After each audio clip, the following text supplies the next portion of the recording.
नमस्कार। अपनी दूसरी क्लास है आज। वैदिक गणित का जो चैप्टर चल रहा था उसकी दूसरी क्लास है। अपने कुछ फॉर्मूले पहले वीडियो में हो भी गए थे। जिसने वीडियो देख लिया वो तो ठीक है, नहीं देखा तो नीचे डिस्क्रिप्शन में आपको लिंक मिल जाएगा नीचे, तो वहाँ से आप लिंक से पहला वीडियो देख भी सकते हैं। पीछे देखो अपना सूत्र चल रहा था एकाधिकेन। एकाधिकेन से हमने गुणा पढ़ा और वर्ग पढ़ा। दो ऐसे संख्याएं और हैं एकाधिकेन से, ये अपने पास सूत्र था एकाधिकेन पूर्व्य। कौन सा था? एकाधिकेन पूर्व्य।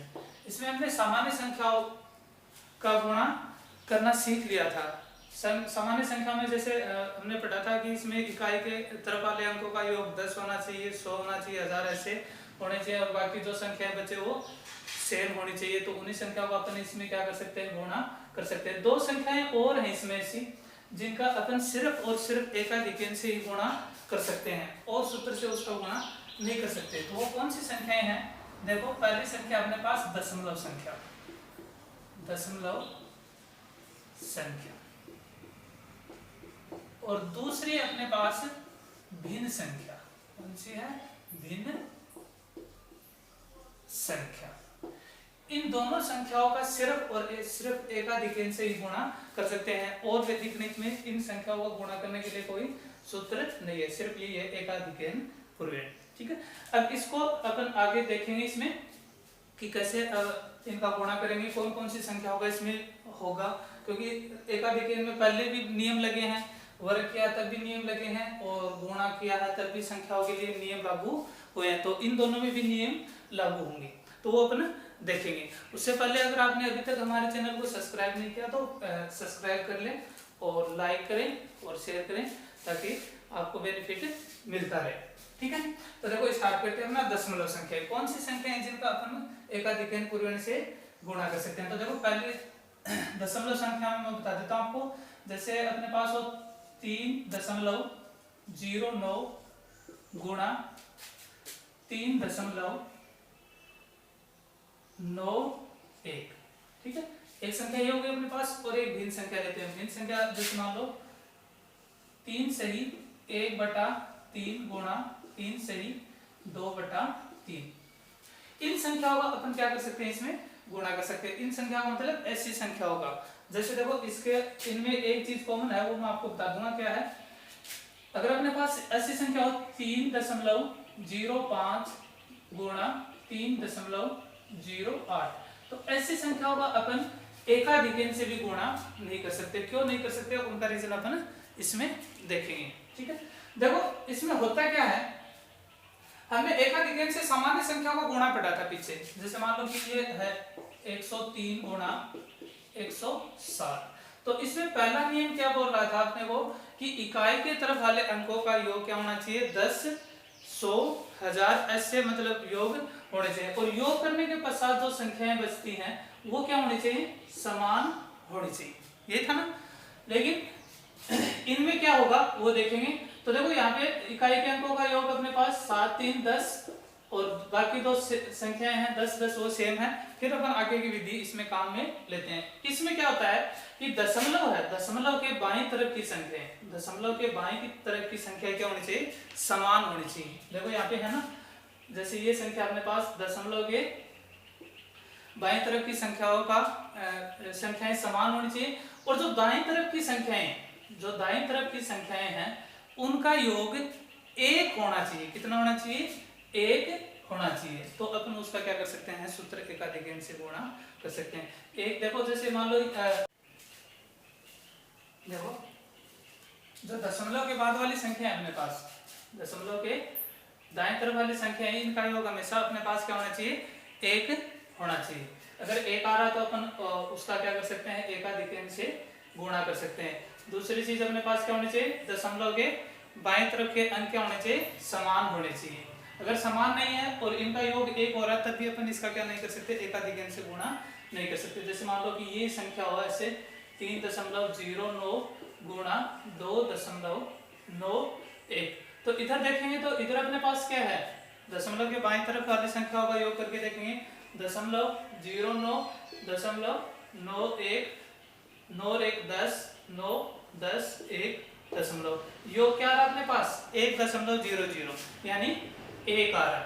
ठीक है, तो ये 1 आ रहा है अपने पास, इसका मतलब इसका जो पहला नियम है वो क्या है, सही है। जैसे हमने पीछे देखो सामान्य संख्याओं का गुणा किया था, उसमें योग क्या आ रहा था 10, 100 या 1000, वैसे ही देखो इसमें योग क्या आ रहा है 1 आ रहा है। तो यहाँ तक तो ठीक है, लेकिन दूसरा नियम क्या बोलता है कि जो दशमलव के बाईं तरफ वाली संख्या, दशमलव के बाईं तरफ वाली जो संख्याएं हैं उनका योग वो दोनों क्या होनी चाहिए, समान होनी चाहिए। तो यहाँ पे 3 है, यहाँ पे क्या है 2 है, जो कि समान नहीं है, इसलिए अपन इसका क्या नहीं कर सकते, एकाधिकन से गुणा नहीं कर सकते। इसका अपन आराम से कर सकते हैं। इधर देखो दशमलव के दाईं तरफ वाली संख्या क्या है, योग करके देखेंगे तो 1 आएगा, और बाईं तरफ वाली संख्या क्या है, बराबर है। तो इसका आराम से अपन क्या कर सकते हैं, एकाधिकन से गुणा कर सकते हैं। दूसरी बात देखो भिन्न संख्या के लिए क्या नियम है। भिन्न संख्या में देखो क्या है, जैसे ये अपने पास क्या है, मिश्र भिन्न है। मिश्र भिन्न में जो भिन्न के रूप में जो है, भिन्न के रूप में जो संख्या है उनका योग करके देखें तो 1 आना चाहिए। उनका योग क्या आना चाहिए, 1 आना चाहिए। ये दोनों संख्याएं हमेशा क्या होनी चाहिए, बराबर होनी चाहिए। जो पूरी संख्या है अपने पास, पूर्ण संख्या है, वो हमेशा क्या होनी चाहिए, सेम होनी चाहिए। तो अपन इसका क्या कर सकते हैं, एकाधिकन से गुणा कर सकते हैं। देखो करके देख लेते हैं इसको। यहाँ पे देखो जो भिन्न के रूप में क्या है, 1/3 प्लस 2/3, यहाँ से लघुत्तम लेंगे क्या आएगा अपने पास 3, और 3 देखो इसको सॉल्व करेंगे तो 1 प्लस 2 बराबर 3/3 बराबर 1। सेम यही प्रोसेस है, दोनों भिन्नों का योग अपने पास क्या आ गया, 1 आ गया, और जो पूरी संख्या पूर्ण संख्या है वो क्या है, समान है। तो इसका भी अपन एकाधिकन से गुणा कर सकते हैं। सेम इसमें अगर मान लो कि इनका योग 1 नहीं हो रहा है, ये दोनों समान है, तो भी अपन एकाधिकन से गुणा नहीं कर सकते। और ये दोनों है, इन दोनों का योग अगर 1 आ रहा है, ये दोनों समान नहीं है, तब भी अपन उसका गुणा नहीं कर सकते। फॉर एग्जांपल देखो अपने पास जैसे मान लो ये संख्या 2 सही 1/3 गुणा 3 सही 2/3, तो यहाँ पे जो भिन्न रूप है उसका योग तो क्या आएगा अपने पास 1 आ जाएगा, लेकिन ये दोनों संख्याएं क्या है, अलग अलग है। तो अपन इसका क्या नहीं कर सकते, एकाधिकन से गुणा नहीं कर सकते। अब करने की विधि वही है, सेम पीछे वाली। देखो क्या करेंगे, पहले ये करके देख लेते हैं।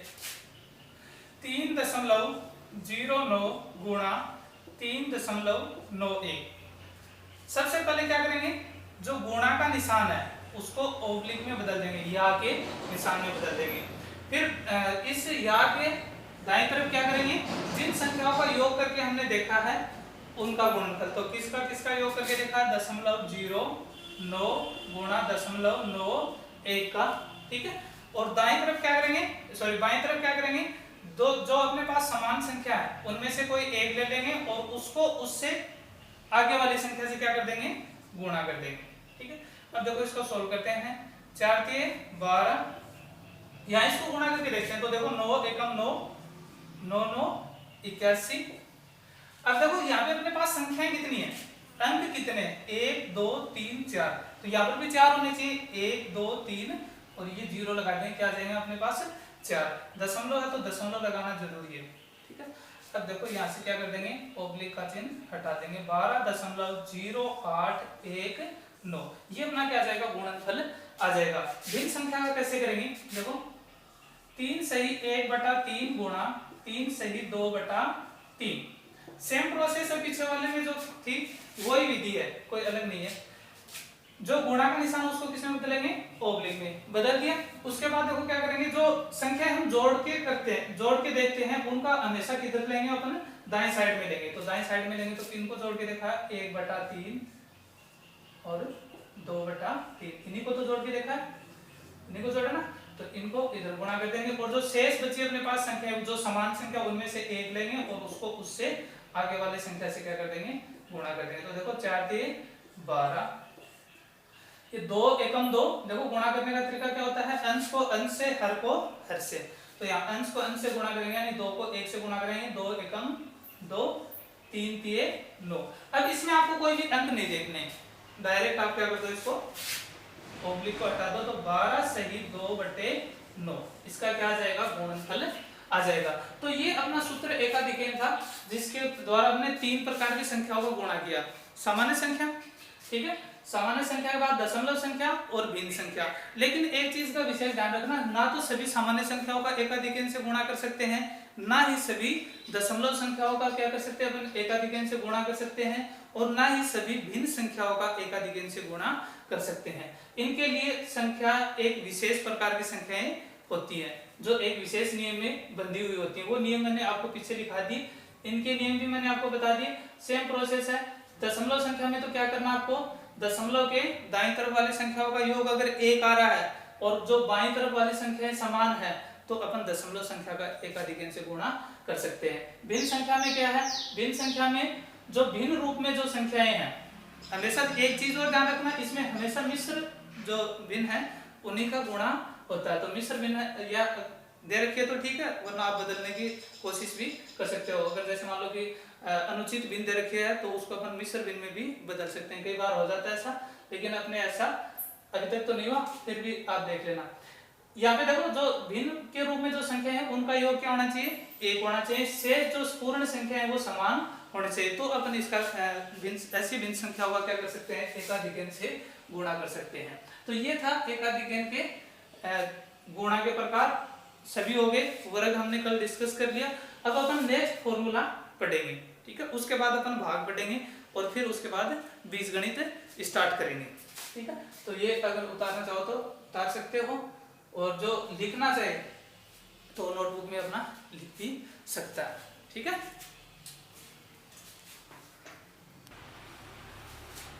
आगे देखते हैं अपन एक न्यूनन, एक न्यूनन पूर्वेण।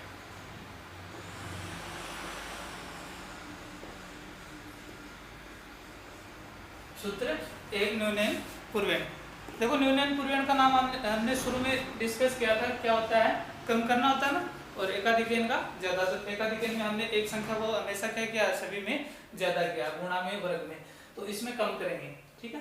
लेकिन देखो इसका एक सीधा सा नियम है, सीधा सा नियम है, ज्यादा डिफिकल्ट नहीं है। कौन सी संख्याओं का इससे अपन गुणा कर सकते हैं, तो देखो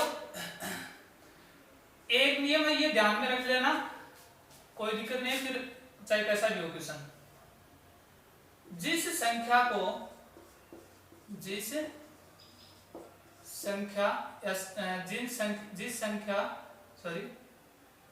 जिन संख्याओं को, क्योंकि दो संख्याओं को करेंगे गुणा, तो जिन संख्याओं का गुणा कर रहे हैं उनमें कम से कम, अगर वो कम से कम की बात कर रहे हैं तो दो संख्याओं का गुणा करते हैं अपन, दो संख्याओं का गुणा करते हैं इसमें, तो उनमें कम से कम एक संख्या पूर्णतया अंक 9 से बनी होनी चाहिए। क्या होनी चाहिए, एक, दोनों में से एक संख्या ऐसी होनी चाहिए जो अंक 9 से बनी हुई हो। 9 से बनी हुई का मतलब 9 है, 9 है, 99 है, 999 है, 9999 है, 99999, ऐसी संख्याएं होनी जरूरी है, तो ही अपन एक न्यूनन से गुणा कर सकते हैं, अन्यथा अपन एक न्यूनन सूत्र को काम में नहीं ले सकते। देखना कैसे, देखो कोई भी दो संख्या लेते हैं, 231 गुणा 999, 231 गुणा 999। अब देखो वैसे इसको गुणा करोगे तो काफी टाइम लगेगा, लेकिन एक न्यूनन पूर्वेण है, ये लगता तो ऐसी संख्या में, लेकिन बहुत जल्दी इसका क्या आता है, रिजल्ट आता है। देखना कैसे, आपको क्या करना है कि ये सेम वही प्रोसेस, जो गुणा का निशान उसको किस में बदल देंगे, ओब्लिक में, ठीक है। तो देखो यहाँ पे लिख भी सकते हो, गुणा के चिन्ह को या के चिन्ह में बदल देंगे, किसमें बदल देंगे, या के चिन्ह में बदल देंगे। फिर देखो क्या करना आपको, बाईं तरफ वाली संख्या में से एक घटा देंगे। क्यों घटाएंगे? क्यों? क्योंकि अपना सूत्र क्या है? एक न्यून है, एक न्यून है ना, और पीछे एकाधिकन था तो हमने इधर बढ़ाया था, बढ़ा के गुणा किया था ना, यहाँ पे क्या करेंगे? एक घटा देंगे। ठीक है, उसके बाद क्या करेंगे? तीसरा पॉइंट देखो, इसके बाद एक घटाने पर, जो एक घटाएंगे वो घटाने पर शेष संख्या को दाईं तरफ वाली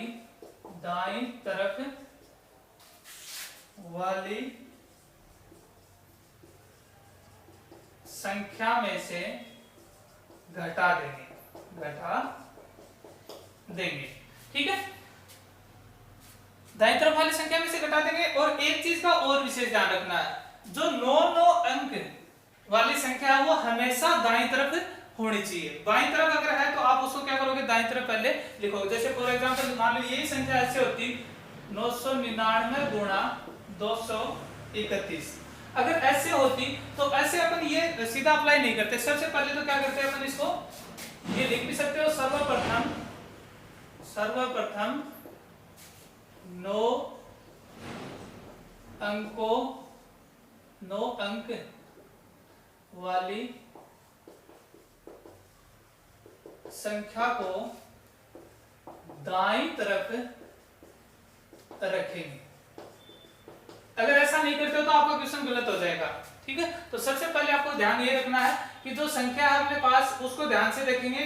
अगर 9 अंकों वाली जो संख्या वो अगर बाईं तरफ है तो उसको पहले क्या करेंगे?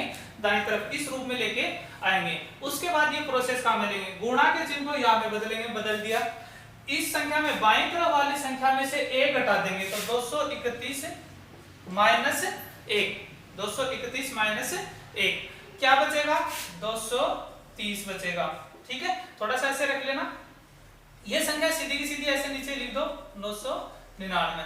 अब देखो तीसरी बात क्या है, इसके बाद एक घटाने पर शेष संख्या को, एक घटाने पर शेष संख्या क्या बची अपने पास? 230, उसको इसमें से घटा देंगे तो 230। ठीक है, क्या बचेगा देखना, 9 में से 0 गया 9, 9 में से 3 गया 6 और 9 में से 2 गया 7। ये अपने पास क्या आ गई? संख्या आ गई।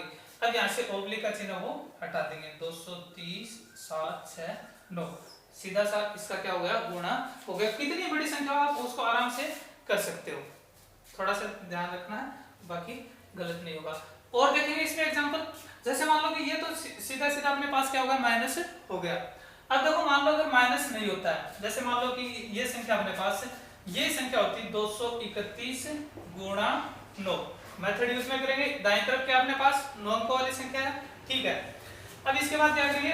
गुणा के चिन्ह को ओब्लिक में बदल देंगे, इसमें से एक कम कर देंगे। ये लो जी, एक कम हो गया, इधर वाली संख्या लिखेंगे, लिख दिया। कितना बचा? 230 बचा, वो 230 इसमें से क्या कर देंगे? माइनस कर देंगे। तो यहाँ पे देखो क्या आ रहा है अपने पास? 9 में से 230 माइनस से नहीं हो रहा। तो इस स्थिति में आप क्या करोगे? सीधा का सीधा नीचे आ जाओ, इसको ऐसा का ऐसा लिख दो 230। अब यहाँ से डायरेक्ट आप यहाँ से क्या करोगे? ओब्लिक का चिन्ह हटा दो। सबसे इजी वे यही है, इसके लिए सबसे आसान तरीका यही है। वरना फिर माइनस की संख्या लो, उसको पॉजिटिव बनाने के लिए इससे क्या लेंगे अपन? हासिल लेंगे, फिर जितने हासिल चाहिए उसमें से घटाएंगे, थोड़ा सा लंबा हो जाएगा। ये सीधा सा है, इसमें अगर नहीं घटा तो सीधा का सीधा नीचे ले आओ और फिर ओब्लिक का चिन्ह हटा दो। तो 230 9, ओब्लिक का चिन्ह हटाते हैं 9 इसके साथ आ जाएगा और फिर माइनस 230। अब आराम से इसमें से घट जाएगा, 9 में से 0 गया 9, यहाँ 0 है तो इससे हासिल लेंगे 10 बच जाएगा, 10 में से 3 गया 7, 2 बच गया, 2 में से 2 गया 0 और ये आंसर इसका आ जाएगा। इस तरीके से अपन क्या कर सकते हैं? अगर नहीं भी घट रहा है तो उन संख्याओं का भी आराम से इससे क्या कर सकते हैं? गुणा कर सकते हैं। वर्ग भी कर सकते हैं, लेकिन वर्ग के लिए देखो क्या होगा अपने पास? संख्या, इन संख्याओं का ही वर्ग कर सकते हैं अपन इसमें सिर्फ।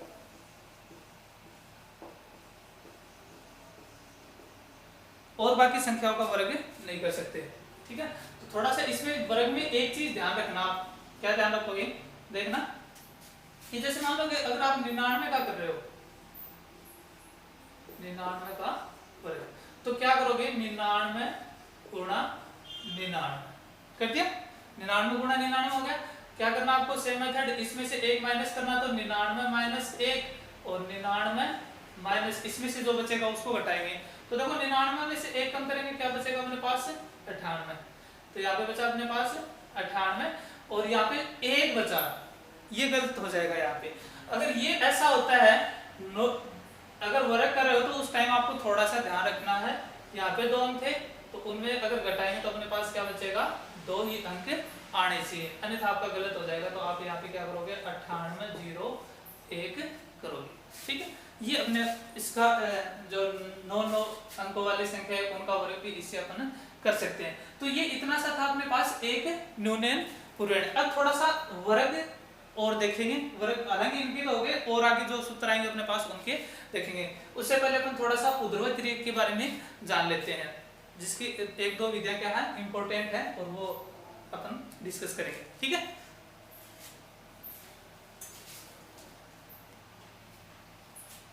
देखना आगे अपने पास है ऊर्ध्वाधर तिर्यक व्यायाम, इंपॉर्टेंट फॉर्मूला है और इजी भी है। तो सबसे पहले इसका गुणा देखते हैं। गुणा करने के लिए देखो क्या है, गुणा वैसे आता भी होगा लेकिन फिर भी एक देख लेते हैं हम। जैसे मान लो 103 गुणा 102, 103 गुणा 102 लिया है, एकाधिक से नहीं कर सकते क्योंकि देखो इकाई की तरफ वाले अंकों का योग कितना हो रहा है, सिर्फ 5 हो रहा है। बाकी तो अंक सेम है लेकिन नहीं कर सकते इसका, क्योंकि इकाई की तरफ वाले अंकों का योग नहीं हो रहा है 10 100 ऐसा नहीं हो रहा, तो एकाधिक से इसको नहीं कर सकते। फिर इसको एक और फॉर्मूला उससे कर सकते हैं, कौन सा, निखिलन। उसके बारे में भी अपन इसी में पढ़ लेंगे, निखिलन में। दोनों का साथ बता देता हूँ। देखो ऊर्ध्वाधर तिर्यक व्यायाम है, इसमें एक चीज इंपॉर्टेंट रहती है, कौन सी, खंड बनाना। खंड बनाना ये इंपॉर्टेंट है। खंड बनाना अगर आपको सही आता है तो आप ऊर्ध्वाधर तिर्यक से वर्ग भी ज्ञात कर सकते हो और गुणा भी इजी तरीके से ज्ञात कर सकते हो।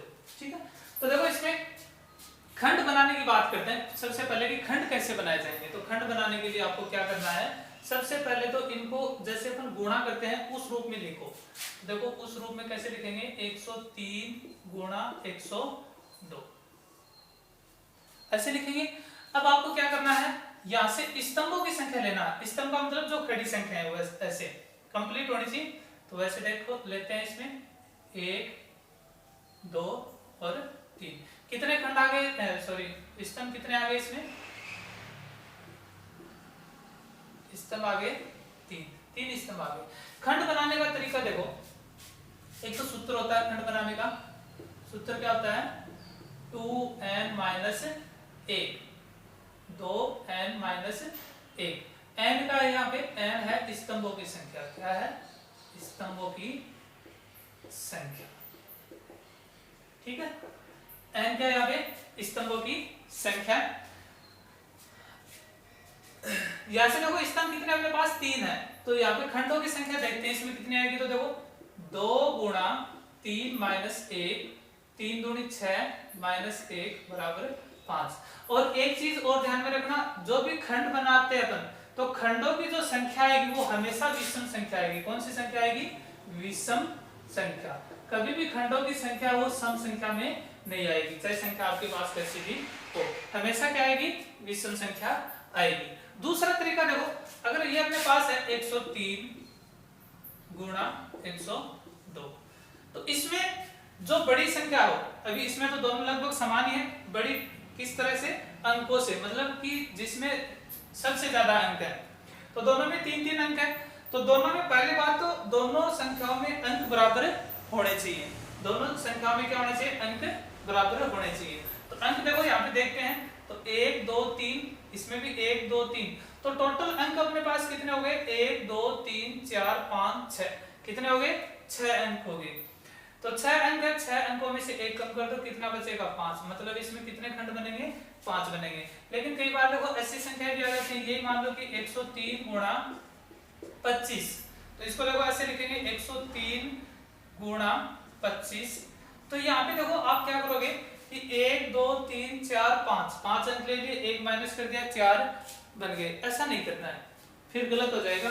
क्या करना आपको, सबसे पहले इसमें अंक समान करने हैं। तो ऊपर वाले में कितने हैं, 1 2 3। अब इसमें से तो कम कर नहीं सकते, तो यहाँ पे देखो 1 2 ही है, तो इसमें बढ़ा सकते हैं। तो क्या करेंगे, बढ़ाने के लिए यहाँ पे 0 लगा देंगे। कितने अंक हो गए, 6 हो गए, और 1 माइनस करेंगे, कितना बनेगा अपने पास, 5।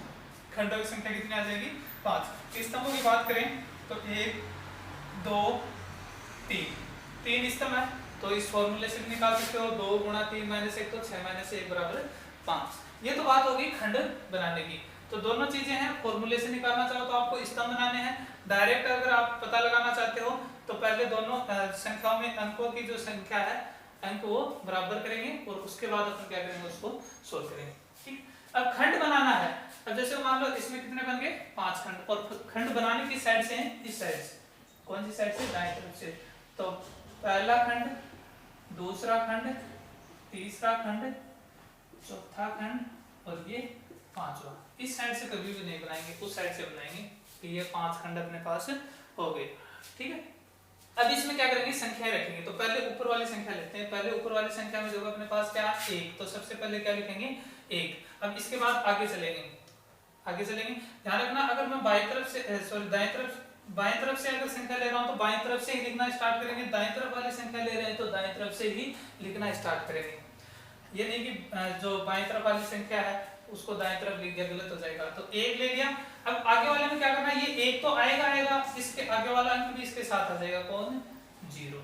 ठीक है, फिर आगे तीसरे में जाएंगे तो ये दोनों तो आएंगे, और इसके साथ कौन सा आ जाएगा, आगे वाला। यहाँ पे अपने अंक क्या हो गए, कंप्लीट हो गए। अब इससे आगे क्या लेंगे, ले सकते हैं ना। तो यहाँ से अब फिर किस साइड में चलेंगे, दाएं तरफ। तो दाएं तरफ क्या, 3, तो यहाँ पे लिखेंगे 3।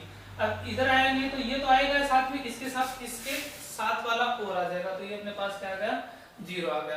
अब इसके बाद देखो तीसरे खंड में क्या आना चाहिए, यही आना चाहिए ना, 3 तो आ जाएगा साथ में, ये 0 भी इसके साथ आएगा, फिर आगे वाली संख्या 1। तो ये पूरा कंप्लीट करना क्या हो गया, संख्या रखने का तरीका हो गया। ऐसे इसको रख देंगे। तो देखो 1 1 0 1 0 2 0 2 और 2, ये संख्या हमने रख दी। अब सूत्र देखो क्या, ऊर्ध्व है। ऊर्ध्व का मतलब क्या होता है, एकदम खड़ा। तिर्यक का मतलब क्या होता है, तिरछा। तो खड़ा और तिरछा चिन्ह लगा के अपन इसको क्या करेंगे, गुणा करेंगे। तो जो देखो एक अकेली संख्याओं को तो सीधा ऊर्ध्व ले लेंगे, 2 संख्याओं को तिर्यक ले लेंगे, तिरछा, इस प्रकार से एरो लगा के। ये देखो अब 3 संख्या है, तो 3 संख्या में क्या करना है आपको, बाहर वाली संख्या को बाहर वाली संख्या से, और बीच वाली संख्या को सीधा, क्योंकि ये अकेली बची है तो इसको सीधा सीधा कर देंगे। फिर देखो अपने पास क्या है, ये संख्या है, तो इसमें क्या करेंगे, तिरछा गुणा कर देंगे क्योंकि 2 ही संख्या है, और इसको सीधा गुणा कर देंगे। ठीक है, अब जो तीर जिस अंक की तरफ इशारा कर रहे हैं उसको उस अंक से क्या कर देंगे, गुणा कर देंगे। तो देखो यहां से स्टार्ट करते हैं। यहाँ पे देखना, ये 3 अंक है, मान लो कि 4 अंक आपके पास आ जाए, ऐसे आ जाए, 1 2 3 4 5 6 7 8। तब आप क्या करोगे, तो ये सेम मेथड काम में लेना, पहले बाहर वाले को बाहर वाले से करना है। तो बाहर वाले को बाहर वाले से, फिर अंदर वाले बचेंगे। अब कितने बचे, 2 बचे हैं, तो 2 के लिए ये नियम है, फिर से इनको क्या करना पड़ेगा, तिरछा गुणा करना पड़ेगा। तो इस प्रकार अपन 4 अंकों के लिए भी यूज में ले सकते हैं, 5 के लिए ऐसा ही रहेगा। ठीक है, अब देखो गुणा करते हैं, 1 को 1 से गुणा करेंगे 1, और साथ में ओब्लिक का चिन्ह लगाते चलेंगे इनको अलग अलग करने के लिए। 1 को 0 से करेंगे 0, 1 को 0 से करेंगे 0। अब दोनों जो संख्या है उनके बीच में प्लस का चिन्ह लगाएंगे। अब ऐसा प्लस का लगेगा, ऊर्ध्व तरीके में माइनस नहीं आएगा। यहाँ पे देखो 1 को 3 से करेंगे 3, 0 को 0 से करेंगे 0, 2 को 1 से करेंगे 2, प्लस का चिन्ह लगा देंगे। 0 को 3 से करेंगे 0, 2 को 0 से करेंगे 0, क्या चिन्ह आ जाएगा, प्लस, और 3 को 2 से करेंगे 3 दूनी 6। थोड़ा सा सोल्व कर देंगे इसको, 1 0 3 2 5 0 6। ठीक है, ये रख दिया।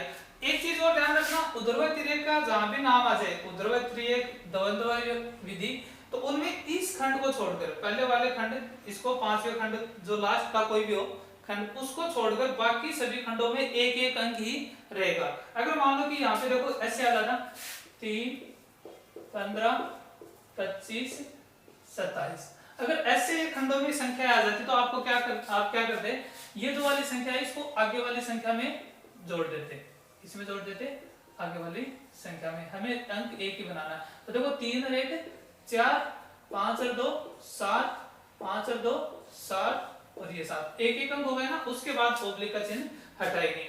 फिर भी अगर मान लो कि दोबारा इसमें 2 अंक बन रहे हैं तो वापिस ये प्रक्रिया करेंगे, उसको आगे वाली संख्या में जोड़ देंगे, ठीक है। तो यहाँ से देखो सब में एक एक अंक ही है, इसमें कितने भी हो इसको नहीं छेड़ना, ये अपने पास ऐसा वैसा ही रहेगा, इसको जो जैसा वैसा चाहे 2 अंक हो चाहे 5 अंक हो चाहे कितने भी हो, इसमें कोई भी हेरफेर नहीं करनी है। तो यहाँ से देखो सीधा 1 0 5 0 6, ये इसका क्या हो जाएगा गुणनफल, 103 गुणा 102 का ऊर्ध्वाधर रेखा से क्या हो जाएगा गुणनफल हो जाएगा। अगर ऐसी संख्या आती है तो ये विधि अपन काम में ले सकते हैं, ठीक है। ये अपना हो गया ऊर्ध्वाधर रेखा से गुणा। अब इसी के साथ अपन निखिलम को भी देख लेते हैं, थोड़ा सा निखिलम को देख लेते हैं। वैसे तो ये पीछे 2-3 कक्षा 8 में भी था, 9 में भी था और 7 में भी अपने पास था, लेकिन फिर से अपने इसको थोड़ा सा देख लेते हैं।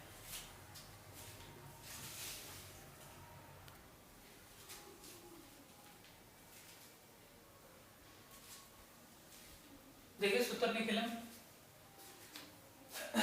सूत्र निखिलम के लिए देखो सबसे पहले हमें जब भी कोई संख्या गुणा करते हैं अपन, तो देखो वो संख्या आधार या उपाधार के नजदीक होनी जरूरी है। ज्यादा बड़ा विचलन होगा तो उसका गुणा अपन इसे नहीं कर सकते, कर तो सकते हैं लेकिन थोड़ा सा डिफिकल्ट रहेगा, और डिफिकल्ट रहेगा तो वहां पे वैदिक गणित किस काम की, तो डिफिकल्ट नहीं है, जो भी डिफिकल्ट रहेगा उसको अपन क्या करेंगे ऊर्ध्वाधर रेखा से गुणा कर लेंगे। बाकी जो नॉर्मल है, जो विचलन जिनका आधार या उपाधार के बिल्कुल नजदीक है, 1 2 10 यहाँ तक अगर विचलन है तो हम उसका गुणा किससे करेंगे, निखिलम से करेंगे। तो देखो इसके लिए सबसे पहले इंपॉर्टेंट 4 चीजें होना अपने पास जरूरी है। कौन कौन सी, एक आधार, एक उपाधार और एक उपाधार अंक और विचलन, ठीक है।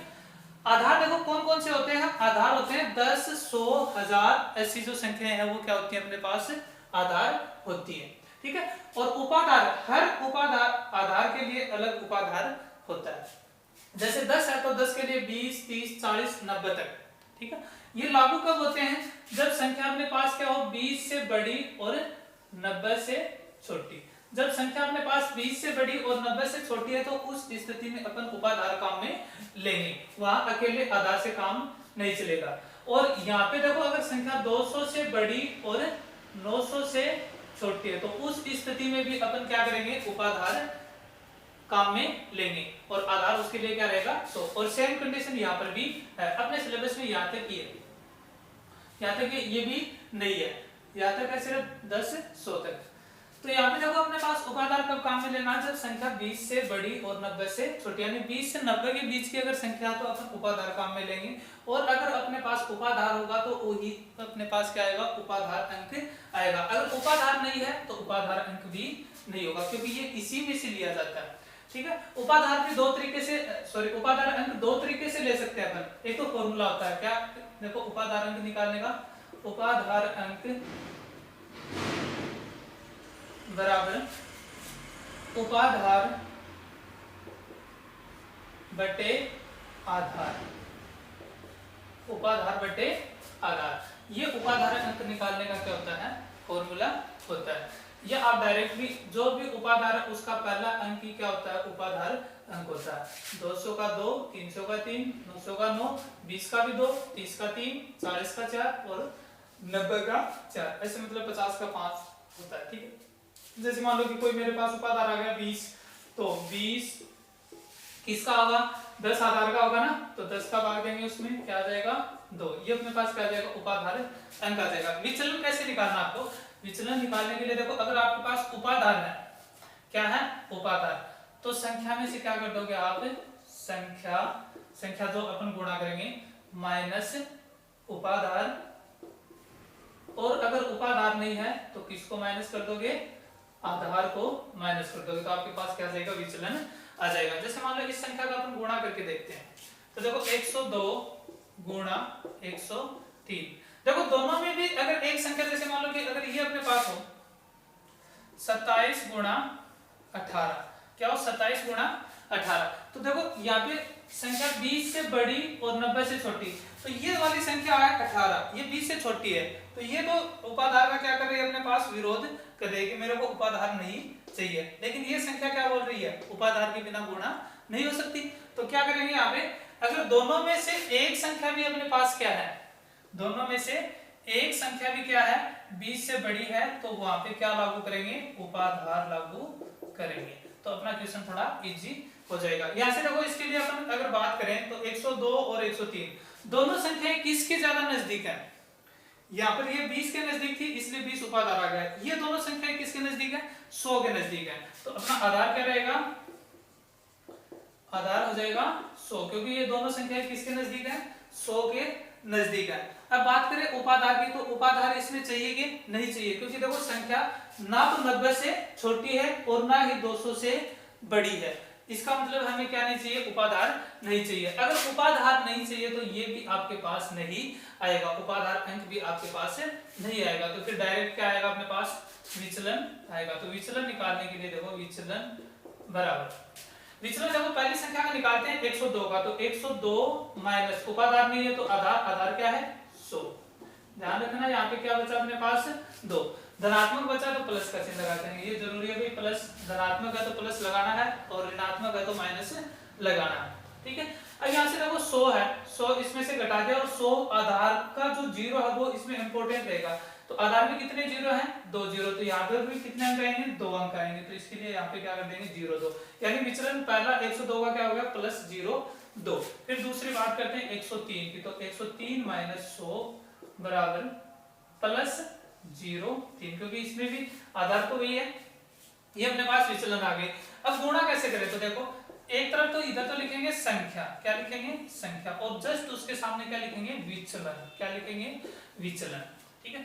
संख्या देखो अपने पास क्या है, संख्या है पहली 102 है और ये है दूसरी 103 है, ठीक है। यहाँ से यहाँ पे 102 है उसके सामने इसका विचलन, तो 102 का विचलन कितना था अपने पास प्लस का 0 2, 103 का विचलन प्लस का 0 3। अब दोनों में से एक संख्या ले लेंगे, कोई भी एक संख्या ले लेंगे, जैसे 102 ले लेते हैं तो 102। अब 102 ले लिया तो इसके जो सामने विचलन है उसको छोड़ दो, इसके सामने विचलन है उसको छोड़ दो, दूसरा ले लो, तो दूसरा विचलन क्या है इसमें प्लस का 0 3 ऑब्लिक। अब यहाँ पे दोनों को क्या कर देंगे गुणा कर देंगे इस साइड में, तो प्लस को प्लस से गुणा करेंगे प्लस क्या आएगा प्लस, तो प्लस यहाँ पर नहीं लगाएंगे। अब अगर माइनस होता तो माइनस लगा देते हैं। अब देखो 3 दूनी 6 और ये 0 इससे पहले लगा देंगे, क्योंकि बाद में भी लगाना पड़ेगा। यहाँ पे इसकी जांच होगी, अगर देखो मैं बता देता हूँ एक बार, इसको रहने दो नहीं लगाते हैं, 3 दूनी 6 कर दिया, ठीक है। यहाँ पे 102 प्लस 0 3 कितना हो गया 105 हो गया, ये 6 आ गया अपने पास। इस संख्या की हमें जो दाईं तरफ वाली संख्या है इसकी हमें जांच करनी, किसके आधार पर, आधार के साथ इसकी तुलना करेंगे। अब देखो आधार के साथ तुलना कैसे करनी है मैं बता देता हूं आपको। यहाँ पर कितने अंक है अपने पास, एक अंक है, और आधार में जितने जीरो होंगे उतने ही यहाँ पर अंक आएंगे।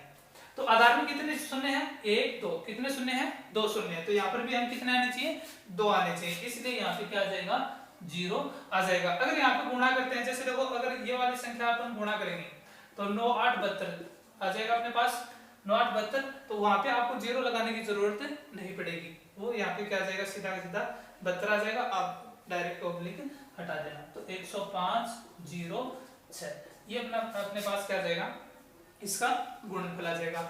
ये दोनों आप करके देख लेना, अगर नहीं आए तो मैं बता दूंगा, मेरे को बोल देना कमेंट कर दे। तो लास्ट में अपन इसका क्या करेंगे डिस्कस कर लेंगे। फिर देखो इसमें एक और होता है, 3 संख्याओं का भी गुणा किया जा सकता है इसमें। देखो 3 संख्या जैसे अपने पास संख्या हो 12 गुणा 13 गुणा 14, ऐसी 3 संख्याएं वो भी इससे आराम से अपन क्या कर सकते हैं गुणा कर सकते हैं सूत्र निखिलन द्वारा। सेम प्रोसेस रहेगी, ये चारों चीजें इसमें चाहिए, बस इसमें थोड़ा सा ये मेथड चेंज हो जाएगा। तो एक क्वेश्चन करके देख लेते हैं, तो ये भी अपना क्लियर हो जाएगा। तो देखो सबसे पहले तो ये तीनों किसके नजदीक है, 20 से बड़ा कोई भी नहीं है, 90 से छोटा कोई भी नहीं है, 20 से बड़ा और 90 के बीच कोई भी नहीं है। इसका मतलब क्या करेंगे अपन, फिर सिर्फ आधार से काम चलाएंगे। तो देखो आधार 100 के ज्यादा नजदीक है या 10 के, तो 10 के ज्यादा नजदीक है, तो आधार क्या रह जाएगा इनका, आधार रह जाएगा अपने पास 10, उपादान नहीं है तो उपादान अंक भी नहीं आएगा, तो डायरेक्ट अपन क्या लेंगे, इसका विचलन लेंगे। तो विचलन देखो संख्या माइनस आधार, सूत्र क्या था अपने पास, देखो संख्या माइनस उपाधारी आधार, तो उपाधार अपने पास नहीं है तो क्या करेंगे, आधार, संख्या माइनस आधार, तो 12 माइनस 10 बराबर प्लस का 2। अब देखो यहाँ पे एक ही अंक लेंगे क्योंकि शून्य कितना है, आधार में एक है तो एक अंक ले लेंगे। फिर देखो दूसरा अपने पास क्या, 13 माइनस 10 बराबर प्लस का 3, 14 माइनस 10 बराबर प्लस का 4। ठीक है, अब यहां से देखो सेम संख्या लिखेंगे, संख्या इसके आगे विचलन, क्या लिखेंगे, विचलन। संख्या अपने पास क्या है, 12 13 14, इसके साथ इसका विचलन +2 +3 +4। एक संख्या लेंगे, यहाँ पर भी एक ही संख्या लेनी है, कोई भी अच्छी लगे वो आप ले सकते हो, आंसर सेम ही आएगा। तो मैं 12 ही ले रहा हूं, तो 12, फिर देखो 12 ले रहे हैं तो इसके सामने वाला क्या करते हैं, विचलन छोड़ देंगे, तो विचलन सामने वाला छोड़ दिया तो ये दोनों ले लेंगे, तो +3 और +4। अगर देखो यहाँ पे माइनस है कोई भी विचलन में तो वो माइनस ही आएगा, प्लस है तो प्लस आएगा, ओब्लिक। अब जो कि 3 संख्या को गुणा करें तो नीचे खंड 3 बनेंगे, यहाँ पे 2 ही खंड बने, यहाँ पे 3 बनेंगे।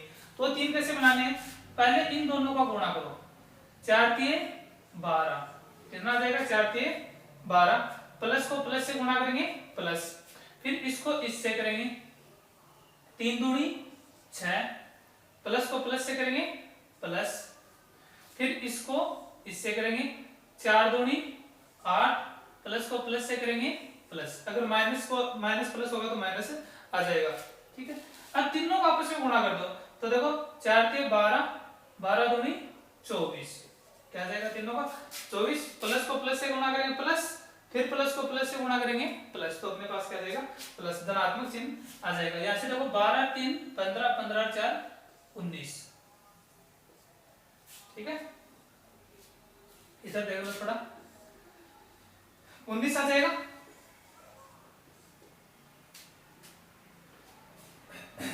फिर देखो 12 6 18 और 8 26, कितना आ जाएगा 26, और ये यहाँ पे क्या आ जाएगा 24। अब यहाँ से जांच करेंगे, ये वाला कभी भी जांच में नहीं आता, ये वाला लास्ट वाला खंड है, ये कभी भी जांच में नहीं आता। इसके बाद जितने भी हैं 1 2 3 कितने भी खंड है वो सभी जांच में आएंगे। तो यहाँ पे जांच में आएगा देखो 24 की जांच करते हैं पहले, तो 24 है, तो आधार अपना क्या था 10 था, आधार क्या था 10 था, 10 में कितने शून्य थे 1, तो यहाँ पर भी एक ही अंक रहना चाहिए, तो क्या करेंगे अपन, ये 1 इसमें 2 है, ये 6 में जोड़ देंगे और ये इसमें जोड़ देंगे, तो देखो 19 और 2 21, 6 2 8 और ये 4। अब इसको सीधा का सीधा लिख दो, एक एक अंक हो गए दोनों में, तो 21 8 4, ये अपना आंसर हो जाएगा। तो इस प्रकार से आप 3 संख्याओं का भी इसमें क्या कर सकते हो, गुणा कर सकते हो। और भी अगर ऋणात्मक चिन्ह के हैं, जैसे देखो इसमें ऋणात्मक चिन्ह आएगा तो थोड़ा सा ध्यान रख लेना। एक ऋणात्मक चिन्ह का मैं 3 संख्या वाला भी डाल के दे देता हूँ आपको, वो भी करके देखना, जैसे 21 गुणा 19 गुणा 18, इसको करके देखना, इसमें ऋणात्मक चिन्ह आएगा। और फिर अगर कोई दिक्कत आती है आप मेरे को बोल सकते हो, मैं लास्ट में ये आपको बता दूंगा। ठीक है, अब आगे बढ़ते हैं। सूत्र निखिलम हो गया, ऊर्ध्वतिरेक हो गया, ऊर्ध्वतिरेक में गुणा हमने कर लिया, अब ऊर्ध्वतिरेक से वर्ग पढ़ेंगे, यानी ऊर्ध्वतिरेक की द्वंद्व योग विधि पढ़ेंगे, जो सबसे इंपॉर्टेंट है, क्वेश्चन आ ही जाता है 1 नंबर का, तो वो और देखेंगे। उसके बाद अपन क्या करेंगे, भाग स्टार्ट करेंगे। ठीक है, तो ये अपना हो गया सूत्र निखिल।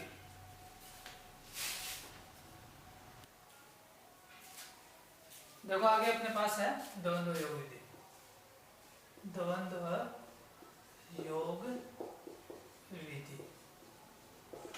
द्वंद्व योग विधि देखो क्या होता है, द्वंद्व का मतलब देखते हैं पहले। कोई भी संख्या, जैसे अपने पास 25 है, ठीक है, तो 25 है, 25 के अपन क्या करेंगे, टुकड़े करेंगे, यानी खंड बनाएंगे। तो खंड कैसे बनाने हैं, जैसे देखो जब भी आपको खंड बनाने हो तो इस संख्या को 2 बार लिख लो, 25 गुणा 25। ठीक है, ऊर्ध्वतिरेक है तो वही मेथड लगेगा, स्तंभ बनाओ, कितने स्तंभ बने 2, तो 2 n-1, ये अपना फॉर्मूला था, 2 गुणा 2 - 1, तो 4 - 1 बराबर 3, कितना आ गया 3, तो 3 अपने पास क्या बन जाएंगे, खंड बन जाएंगे। किस साइड से बनाने हैं, दाएं साइड से, फर्स्ट सेकंड और थर्ड। संख्या लिखने आप संख्या कैसे लिखेंगे 5, फिर 5 तो आएगा, इसके साथ आगे वाली संख्या भी आ जाएगी 2, फिर देखो बाएं साइड से चलेंगे तो बाएं साइड से अपने पास क्या है 2, फिर 2 तो आएगा 5, ये इस प्रकार से अपना क्या बन जाएगा खंड बन जाएगा। अब देखो द्वंद्व का मतलब क्या होता है, द्वंद्व का मतलब होता है जब आपके पास अकेली संख्या हो तो उसका तो आप क्या कर दो वर्ग कर दो, जो भी आपके पास अकेली संख्या है उसका तो क्या कर दो वर्ग कर दो, और जो दो संख्याएं हैं अगर अपने पास तो उनका वर्ग नहीं करना, उसको कैसे करना आपको दोनों संख्याएं हैं उनको आपस में गुणा करो और क्या कर दो 2 से गुणा कर दो। यानी जब आपके पास दो संख्याएं हैं, 2 अंकों की संख्या है तो आपको क्या करना दोनों अंकों को गुणा कर देना और 2 से और गुणा कर देना। अब मान लो कि यहाँ पे आपके पास 3 संख्याएं आ गई, जैसे 2 5 6, ये संख्या आपके पास आ गई तो क्या करोगे, तो इसमें आपको करना पहले बाहर वाली संख्या को बाहर वाली संख्या से गुणा करना, तो 2 को 6 से गुणा करना है, ठीक है।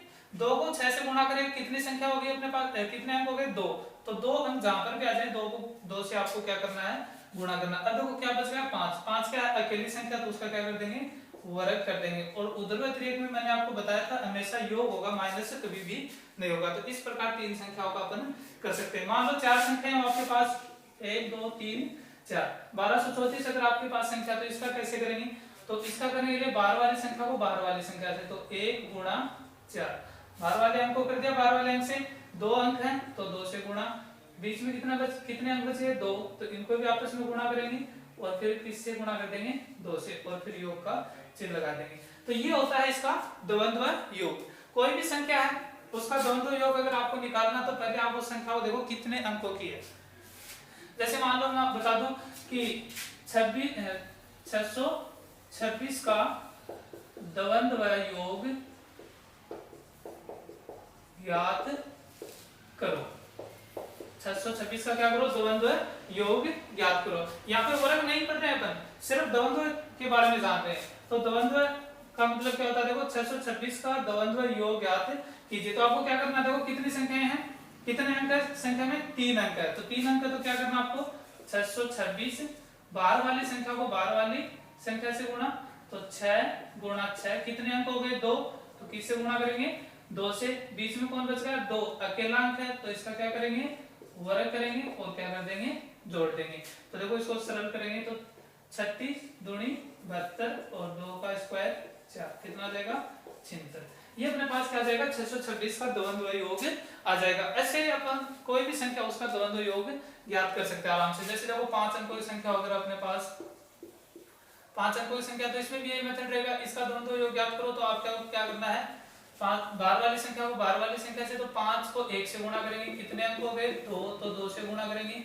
फिर अंदर देखो 3 अंकों की संख्या बच गई, तो 3 अंकों की संख्या में भी बाहर वाली को बाहर वाली से, तो 2 गुणा 4, फिर से इसको भी क्या करेंगे 2 से गुणा करेंगे। तब क्या बच गया अपने पास 3, तो 3 का क्या करेंगे स्क्वायर करेंगे। तो यहाँ से देखो 5 दूनी 10, 10 एकम 10 प्लस 4 दूनी 8, 8 दूनी 16 और 3 का स्क्वायर 9, जोड़ देंगे। यहाँ से देखो 10 प्लस 25 और ये क्या जाएगा 35। तो देखो 12345 का अपने पास द्वंद्व योग कितना आया 35 आया। तो इस प्रकार से अपन क्या कर सकते हैं द्वंद्व योग ज्ञात कर सकते हैं। बाकी इस विधि से अपन वर्ग पढ़ेंगे कल, वर्ग को कब पढ़ेंगे कल पढ़ेंगे, अच्छे से समझेंगे, उसके बाद भाग संक्रिया स्टार्ट करेंगे। ठीक है, धन्यवाद।